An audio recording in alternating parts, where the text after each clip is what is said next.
ಒಂದು ಹಾಸ್ಟೆಲ್ನಲ್ಲಿ ಗಲಾಟೆಯಾಗಿ ಆ ಗಲಾಟೆ ಕೊಲೆಯಲ್ಲಿ ಅಂತ್ಯ ಆಗಿದೆ. ಕ್ಷುಲ್ಲಕ ಕಾರಣಕ್ಕೆ ಆಗಿರುವಂಥದ್ದು ವಿದ್ಯಾರ್ಥಿಗಳು ಹೊಡೆದಾಟವನ್ನು ಮಾಡಿಕೊಂಡಿದ್ದಾರೆ. ಆ ಹೊಡೆದಾಟದಲ್ಲಿ ಏನು ರಾಡ್ನಿಂದ ಹೊಡೆದಿದ್ದ ಅಲ್ಲಿ ಒಬ್ಬ ವಿದ್ಯಾರ್ಥಿ ಸಾವನ್ನಪ್ಪಿದ್ದಾನೆ. ನಿಜಕ್ಕೂ ಕೂಡ ವಸತಿ ಶಾಲೆಯಲ್ಲಿ ಯಾಕೆ ಈ ರೀತಿಯಾದ ಘಟನೆ ಆಯಿತು ಅಂತ ಹೇಳಿ ಅಲ್ಲಿಗೆ ಯಾರು ಸೇರಿಸಿರ್ತಾರಲ್ವ ಮಕ್ಕಳನ್ನು, ಆ ಪೋಷಕರು ಆತಂಕದಲ್ಲಿದ್ದಾರೆ. ಒಂದು ಚಿಕ್ಕ ಕಾರಣಕ್ಕೆ, ಒಂದು ಕ್ಷುಲ್ಲಕ ಕಾರಣಕ್ಕೆ ಆಗಿರುವಂತಹ ಘಟನೆ ಇದು. ಬಳ್ಳಾರಿ ಖಾಸಗಿ ಶಾಲಾ ಹಾಸ್ಟೆಲ್ನಲ್ಲಿ ಆಗಿರುವಂತಹ ಘಟನೆ. ರಾಡ್ನಿಂದ ಹಲ್ಲೆ ಮಾಡಿದ್ದಾನೆ 9ನೇ ತರಗತಿ ವಿದ್ಯಾರ್ಥಿ. ಓರ್ವ ವಿದ್ಯಾರ್ಥಿ ಸಾವನ್ನಪ್ಪಿದ್ದಾನೆ. 7 ವಿದ್ಯಾರ್ಥಿಗಳಿಗೆ ಗಾಯ ಆಗಿದೆ. ಹಾಸ್ಟೆಲ್ ವಾರ್ಡನ್ ಮೇಲೂ ಕೂಡ ಹಲ್ಲೆ ನಡೆಸಿದ್ದಾನೆ ಬಾಲಕ. ಬಳ್ಳಾರಿ ಖಾಸಗಿ ಶಾಲೆಗೆ ಸೇರಿದಂತಹ ಹಾಸ್ಟೆಲ್ನಲ್ಲಿ ಆಗಿರುವಂತಹ ಘಟನೆ ಇದು. ಹಾಸ್ಟೆಲ್ನಲ್ಲಿ ಗಲಾಟೆ ಆಗಿದೆ. ಅದು ಬಾಲಕನ ಹತ್ಯೆಯಲ್ಲಿ ಕೊಲೆ ಏನಾಗಿದೆ ಅದರಲ್ಲಿ ಅಂತ್ಯ ಆಗಿದೆ. ಒಂದು ಚಿಕ್ಕ ಕಾರಣಕ್ಕೆ ನೋಡಿ, ಇನ್ನು ಸ್ಕೂಲ್ ಓದ್ತಾ ಇರುವಂತಹ ಮಕ್ಕಳು ಇವರೆಲ್ಲ, ಇನ್ನೇನು ದೊಡ್ಡವರೆಲ್ಲ ಜಗಳ ಆಡೋಕೆ, ಬೇರೆ ಯಾವುದೋ ಒಂದು ವಿಚಾರ ಇಲ್ಲ ಇಲ್ಲಿ. 9ನೇ ತರಗತಿ ಓದ್ತಾ ಇರುವಂತಹ ವಿದ್ಯಾರ್ಥಿ ಕೊಲೆ ಮಾಡೋಕೆ ಒಂದು ಹಂತಕ್ಕೆ ಹೋಗ್ತಾನೆ, ಹಲ್ಲೆಯನ್ನ ಮಾಡ್ತಾನೆ. ಅದು ಕೂಡ ಅಲ್ಲಿರುವಂತಹ ಹಾಸ್ಟೆಲ್ ವಾರ್ಡನ್ನ ಮೇಲೆ ಹಲ್ಲೆ ಮಾಡ್ತಾನೆ ಅಂದರೆ ಅವರ ಮನಸ್ಥಿತಿ ಹೇಗಿರುತ್ತೆ ಅನ್ನೋದನ್ನ ಅರ್ಥ ಮಾಡ್ಕೊಳ್ಬೇಕಾಗುತ್ತೆ. ಅಲ್ಲಿನ ವಿದ್ಯಾಸಂಸ್ಥೆ ಯಾವ ರೀತಿಯಾದಂತಹ ಶಿಕ್ಷಣವನ್ನು ಕೊಡ್ತಾ ಇದೆ ಅದನ್ನು ಕೂಡ ಯೋಚನೆ ಮಾಡಬೇಕಾಗುತ್ತೆ. ಒಂದು ಖಾಸಗಿ ಶಾಲೆಯಲ್ಲಿ ಆಗಿರುವಂಥದ್ದು, ಹಾಸ್ಟೆಲಲ್ಲಿ ಇರ್ತಾರೆ, ಓದ್ತಾ ಇರ್ತಾರೆ, ಯಾವುದೋ ಒಂದು ಕಾರಣಕ್ಕೆ ಗಲಾಟೆ ಆಗುತ್ತೆ. ಆ ಗಲಾಟೆ ತುಂಬ ವಿಕೋಪಕ್ಕೆ ಹೋಗಿ ರಾಡ್ನಿಂದ ಹೊಡೆದು ಕೊಲೆ ಮಾಡಿದ್ರು. ನೋಡಿ, ಈ ಘಟನೆಯಲ್ಲಿ ಗಮನಿಸೋದಾದರೆ ಬಳ್ಳಾರಿಯಲ್ಲಿ ಏನು ಈ ಘಟನೆ ಆಗಿದೆ, ಒಂದು ಹಾಸ್ಟೆಲ್ನಲ್ಲಿ ಊಟ ಮಾಡಿ ಮಲಗಿದ ಮೇಲೆ ಈತ ಹಲ್ಲೆ ಮಾಡಿರ್ತಾನೆ. ಅದು ಯಾವುದೋ ಒಂದು ಕಾರಣಕ್ಕೆ ಏನೋ ಒಂದು ಚಿಕ್ಕಪುಟ್ಟ ಗಲಾಟೆ ಆಗಿದೆ. ಆ ಗಲಾಟೆ ಅತಿರೇಕಕ್ಕೆ ಹೋಗಿ ಆ ನಂತರ ಊಟ ಮಾಡಿ ಎಲ್ಲರೂ ಮಲಗಿದ ಮೇಲೆ ಏಕಾಏಕಿಯಾಗಿ ಒಂದು ರಾಡನ್ನು ತಗೊಂಡು ಬಂದು ಹೊಡಿತಾನೆ. ಮನ ಬಂದಂತೆ ಯಾರ್ಯಾರು ಸಿಗ್ತಾರೋ ಅವ್ರ ಮೇಲೆ ಹಲ್ಲೆ ಮಾಡ್ತಾ ಹೋಗ್ತಾನೆ. ಯಾವ ಕಾರಣಕ್ಕೆ ಹಲ್ಲೆ ಮಾಡಿದ ಅನ್ನೋದು ಇನ್ನೂ ಸ್ಪಷ್ಟವಾಗಿ ಗೊತ್ತಾಗಿಲ್ಲ. ಆದರೆ ಈತ ಹಾಸ್ಟೆಲ್ ವಾರ್ಡನ್ನು ಕೂಡ ಬಿಡದೆ ಹಲ್ಲೆ ಮಾಡಿದ್ದಾರೆ. ಗಮನಿಸ್ತಾ ಇದ್ರೆ 9ನೇ ವಿದ್ಯಾರ್ಥಿ. ಆತ ಹೊಡೆದ ಏಟ್ಗೆ, ಆ ರಾಡ್ ಬಿದ್ದಂತಹ ಏಟ್ಗೆ ಒಬ್ಬ ಬಾಲಕ ಅಲ್ಲೇ ಸಾವನ್ನಪ್ಪಿದ್ದಾನೆ. ಇನ್ನೂ ಗಂಭೀರ ಗಾಯ ಆಗಿದೆ 7 ಜನಕ್ಕೆ. ಮಕ್ಕಳು ವಿದ್ಯಾಭ್ಯಾಸವನ್ನು ಮಾಡಲಿ, ಭವಿಷ್ಯವನ್ನು ಉಜ್ವಲವಾಗಿ ಮಾಡಿಕೊಳ್ಳಿ, ಮನೆಯಲ್ಲಿದ್ದರೆ ಹಾಳಾಗ್ತಾರೆ, ಬೇರೆಯವರ ಜೊತೆ ಹಿಡಿದು ಅಂತ ಹೇಳಿ ಹಾಸ್ಟೆಲ್ಗಳಲ್ಲಿ ಸೇರಿಸ್ತಾರೆ. ಅದು ಕೂಡ ಖಾಸಗಿ ಹಾಸ್ಟೆಲ್ಲು ಸ್ಕೂಲ್ಗಳಿಗೆ ಸೇರಿಸ್ತಾರೆ. ಯಾಕೆಂದರೆ ಎಷ್ಟೇ ಫೀಸು ಜಾಸ್ತಿ ಆದರೂ ಪರವಾಗಿಲ್ಲ, ನಮ್ಮ ಮಕ್ಕಳಿಗೆ ಉತ್ತಮವಾದಂತಹ ಶಿಕ್ಷಣ ಸಿಗಬೇಕು, ಮುಂದಿನ ದಿನಗಳಲ್ಲಿ ಅವರು ನಮ್ಮ ರೀತಿಯ ಕಷ್ಟಪಡದೆ ಒಳ್ಳೆಯ ಕೆಲಸವನ್ನು ತಗೊಂಡು ಜೀವನವನ್ನು ಸಾಗಿಸಬೇಕು ಅನ್ನುವಂಥದ್ದು ಪ್ರತಿಯೊಬ್ಬ ತಂದೆ ತಾಯಿಯರ ಒಂದು ಆಸೆ ಆಗಿರುತ್ತೆ. ಆ ಆಸೆಗೆ ಮಣ್ಣೆರ್ಚಿದ್ದಾರೆ. ತನ್ನ ಜೊತೆನೇ ಓದ್ತಾ ಇದ್ದಂತಹ ತನ್ನ ಸ್ನೇಹಿತನನ್ನೇ, ತನ್ನ ಸಹಪಾಠಿಯನ್ನೇ ಕೊಲೆ ಮಾಡಿದ್ದಾನೆ ಅಂದರೆ ಯೋಚನೆ ಮಾಡಿ ಹೆಂಗಿರುತ್ತೆ ಮನಸ್ಥಿತಿಗಳು ಅಂತ. ನಿಜಕ್ಕೂ ಕೂಡ ಮಕ್ಕಳನ್ನು ಈ ಕಾಲದಲ್ಲಿ ಬೆಳೆಸಬೇಕಾದ್ರೆ ತುಂಬ ಹತೋಟಿಯಲ್ಲಿ ಇಟ್ಕೊಂಡು ಬೆಳೆಸಬೇಕು. ಇಲ್ಲ ಅಂತಂದರೆ ಇಂತಹ ಘಟನೆ ಆಗುತ್ತೆ. ಚಿಕ್ಕ ಚಿಕ್ಕ ಮಕ್ಕಳು, ನಾವೆಲ್ಲ ಸ್ಕೂಲ್ಗೆ ಹೋಗ್ಬೇಕಾದ್ರೆ ಏನೋ ಒಂದು ಜಗಳ ಆದರೆ ಅದು ನನಗೆ ಸುಮ್ಮನೆ ಬಿಟ್ಟು ಬಿಡ್ತಾ ಇದ್ವಿ. ಆದರೆ ಈಗ ಆಗ್ತಾ ಇಲ್ಲ, ಕೊಲೆಯಲ್ಲಿ ಅಂತ್ಯ ಆಗ್ತಾ ಇದೆ. ಒಬ್ಬರು ನೋಡಿ ಒಬ್ಬರು ಕಲಿತಾ ಇದ್ದಾರೆ. ಇದು ಬೇರೆ ಬೇರೆ ಮಕ್ಕಳ ಮೇಲೆ ಬೇರೆ ಬೇರೆ ರೀತಿಯಾದಂಥ ಪ್ರಭಾವ ಬೀರ್ತಾ ಹೋಗುತ್ತೆ.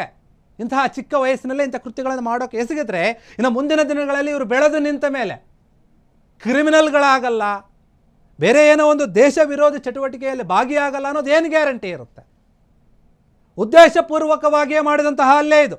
ಏನು ಗೊತ್ತಿಲ್ಲದೆ ಆಗಿರುವಂಥದ್ದಲ್ಲ. ಅಥವಾ ಯಾರೋ ಒಂದು 25-30 ವರ್ಷ ವಯಸ್ಸಾಗಿದ್ರೆ ಅವನು ಯಾವುದೋ ಒಂದು ಅಮಲಿನಲ್ಲಿ, ಮದ್ಯದ ಅಮಲೋ, ಗಾಂಜಾ, ಇನ್ನೊಂದು ಮತ್ತೊಂದು ತಗೊಂಡು ಆ ಒಂದು ನಶೆಯಲ್ಲಿ ಮಾಡಿದ್ದಾನೆ ಅಂತ ಹೇಳಿಬಿಡ್ಬೋದು. ಇನ್ನೂ ಚಿಕ್ಕ ಚಿಕ್ಕ ಮಕ್ಕಳು ಹೊಡೆದಾಡಿಕೊಂಡು ಒಬ್ಬನ ಸಾಯಿಸಿದ್ದಾರೆ ಅಂತಂದರೆ ಇದ್ರ ಬಗ್ಗೆ ಏನು ಹೇಳೋಕ್ಕಾಗುತ್ತೆ? ಆ ತಂದೆ ತಾಯಿಗಳು ನೋವು ಪಡ್ತಾ ಇದ್ದಾರೆ. ಆ ಸತ್ತು ಹೋದ ಬಾಲಕ ವಿದ್ಯಾರ್ಥಿ ಏನಿದ್ದಾನೆ, ಅವರ ತಂದೆ ತಾಯಿಗೆ ಆ ಮಗುವನ್ನು ಯಾರು ವಾಪಸ್ ತಂದು ಕೊಡ್ತಾರೆ? ಕಷ್ಟಪಟ್ಟು ಬೆಳೆಸಿರ್ತಾರೆ ಮಗನನ್ನು. ತಾವು ಬೆಳೆಸಿದ ಮಗನ ಸಾವನ್ನು ಅವರೇ ನೋಡಬೇಕಂದ್ರೆ ಮಕ್ಕಳಿಗೆ ತಂದೆ ತಾಯಿಗಳಿಗೆ ಎಷ್ಟು ನೋವಾಗುತ್ತೆ ಅನ್ನೋದು ಗೊತ್ತಾಗುತ್ತೆ. ನಿಜಕ್ಕೂ ಕೂಡ ಇಂತಹ ಘಟನೆ ಆಗಬಾರ್ದಾಗಿತ್ತು, ಅದು ಆಗೋಗಿದೆ. ಇದ್ರ ಬಗ್ಗೆ ಪೊಲೀಸರು ತನಿಖೆಯನ್ನು ನಡೆಸ್ತಾರೆ. ಬಾಲಾಪರಾಧಿ ಆಗಿರ್ತಾರೆ.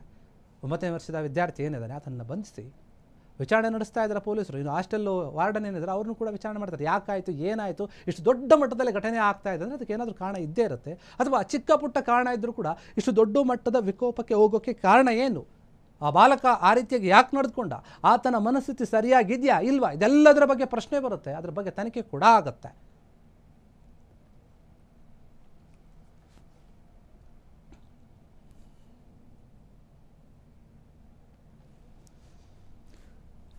ಹಾಸ್ಟೆಲ್ಗಳಲ್ಲಿ ಅಂತ ಬಂದಾಗ ನಾವು ಅವ್ಯವಸ್ಥೆಯನ್ನು ನೋಡ್ತೀವಿ. ಸರ್ಕಾರಿ ಹಾಸ್ಟೆಲ್ಗಳದ್ದು ಒಂದು ರೀತಿ ಆದರೆ ಖಾಸಗಿ ಹಾಸ್ಟೆಲ್ಗಳಲ್ಲಿ ಇನ್ನೊಂದು ರೀತಿಯಾಗಿರುತ್ತೆ. ಸರ್ಕಾರಿ ಹಾಸ್ಟೆಲ್ಗಳಲ್ಲಿಯೂ ಕೂಡ ಗಲಾಟೆಗಳಾಗುತ್ತೆ, ಬಡದಾಟ ಆಗುತ್ತೆ, ಅದು ಎಲ್ಲರಿಗೂ ಕೂಡ ಗೊತ್ತಿರುವಂತಹ ವಿಚಾರ. ಇನ್ನು ಖಾಸಗಿಯಲ್ಲಿ ನೋಡಿ, ಪ್ರೈವೇಟ್ ಸ್ಕೂಲು ಹಾಸ್ಟೆಲ್ಗಳಲ್ಲಿ ತುಂಬ ಶಿಸ್ತನ್ನು ಪಾಲಿಸ್ತಾರೆ, ತುಂಬ ಭಯದಲ್ಲಿಟ್ಟಿರ್ತಾರೆ. ಹಾಗಿದ್ರೂ ಕೂಡ ಈ ರೀತಿಯಾಗಿ ಯಾಕಾಯ್ತು ಅನ್ನುವಂತಹ ಪ್ರಶ್ನೆ ಮೂಡುತ್ತೆ. ಏನು ಭಯ ಇರಲಿಲ್ವಾ, ಅಥವಾ ನಮ್ಮದೇ ನಡೆಯುತ್ತೆ ಅಂತಾನ, ಅಥವಾ ನಾವೇನು ಮಾಡಿದರೂ ಕೂಡ ನಮ್ಮ ಹಿಂದೆ ಸಪೋರ್ಟ್ ಇದೆ ಅಂತಾನ, ಇಲ್ಲ ಏನೋ ತಲೆ ಕೆಟ್ಟು ನಾರ್ಮಲ್ಲಾಗಿ ಜಗಳ ಮಾಡ್ಕೊಳ್ಳೋಕೆ ಹೋಗಿ ಹೊಡಿಯೋಕೆ ಹೋಗಿ ಆತನಿಗೆ ಗೊತ್ತಿಲ್ಲದೆ ಏಟು ಬಿದ್ದು ಆ ಬಾಲಕ ಸಾವನ್ನಪ್ಪಿರುವಂಥದ್ದ ಗೊತ್ತಾಗ್ತಾ ಇಲ್ಲ ಇಲ್ಲಿ. ಆದರೆ ಈ ಕೊಲೆ ಏನಿದೆ ಇದು ಯಾರು ಕೂಡ ಒಪ್ಪುವಂಥದ್ದಲ್ಲ. ಚಿಕ್ಕ ಚಿಕ್ಕ ಮಕ್ಕಳು ಕೊಲೆ ಮಾಡುವ ಹಂತಕ್ಕೆ ಹೋಗ್ತಾರೆ ಅಂತಂದರೆ ಶಾಲಾ ಶಿಕ್ಷಣದಲ್ಲಿ ಏನು ಕಲಿಸಲಾಗುತ್ತೆ? ಹಿಂದೆ ಇದ್ದಂತಹ ಶಿಕ್ಷಣಕ್ಕೂ ಹಿಂದೆ ಕಲಿಸ್ತಾ ಇರುವಂತಹ ಒಂದು ಶಿಕ್ಷಕರಿಗೂ ಈಗಿರುವಂತಹ ಶಿಕ್ಷಕರು ಮತ್ತು ವಿದ್ಯಾರ್ಥಿಗಳಿಗೂ ತುಂಬಾ ವ್ಯತ್ಯಾಸ ಇದೆ. ಆಗ ಮಕ್ಕಳನ್ನು ಹೊಡೆದು ಬಡಿದು ಪಾಠವನ್ನು ಕಲಿಸ್ತಾ ಇದ್ದರು. ಆ ರೀತಿಯಾಗಿ ಅಲ್ಲಿನ ಟೀಚರ್ಗಳು ಹೊಡೆದ್ರೆ ತಂದೆ ತಾಯಿಗಳು ಬಂದು ಇನ್ನಷ್ಟು ಹೊಡಿರಿ, ಸರಿಯಾದ ಬುದ್ಧಿ ಕಲೀಲಿ ಅಂತ ಹೇಳ್ತಾ ಇದ್ರು. ಆದರೆ ಈಗೇನಾಗ್ತಾ ಇದೆ, ಸ್ಕೂಲ್ಗಳಲ್ಲಿ ಮಕ್ಕಳನ್ನು ಯಾರಾದರೂ ಟೀಚರ್ಗಳು ಹೊಡೆದ್ರೆ ಮನೇಲಿ ಹೋಗಿ ಹೇಳ್ತಾರೆ, ತಂದೆ ತಾಯಿಗಳು ಬಂದು ನಮ್ಮ ಮಕ್ಕಳನ್ನ ಯಾಕೆ ಹೊಡೆದ್ರಿ ಅಂತ ಪ್ರಶ್ನೆ ಮಾಡ್ತಾರೆ. ಅದು ತಲೆ ಮೇಲೆ ಕೊಂಬು ಬರುತ್ತೆ ಮಕ್ಕಳಿಗೆ. ನಮ್ಮಪ್ಪ ನಮ್ಮ ಬೈತಾರೆ, ಟೀಚರ್ಗಳಿಗೆ ಏನಾದರೂ ಹೊಡೆದ್ರೆ ಸರಿ ಇರಲ್ಲ, ಹಂಗೆ ಹಿಂಗೆ ಅಂತ.